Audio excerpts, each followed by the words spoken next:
Sa number 7, isa ka vintage bomb ang nakutkutan sa ginaubra nga flood control project sa Talisay City. Isa ka vintage bomb ang nakutkutan sa 32 anyos nga backhoe operator sa ginahimo nga flood control project sa suba nga sakop sa Hacienda Minuluan, barangay Matabang sa Talisay City, Miyerkules nga adlaw. Nakibot ang backhoe operator kag iya nga mga kaupdanan sa ubra sang gulpi lang nag-aso ang bomba. Rason nga sila ang nagdinalagan palayo sa lugar sa kahadlok nga base maglupok ini.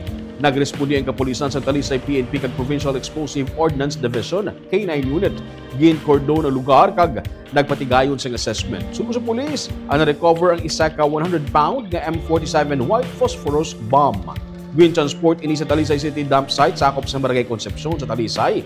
Samtang ginahulat ang final disposal sini sandig sa EOD safety protocols.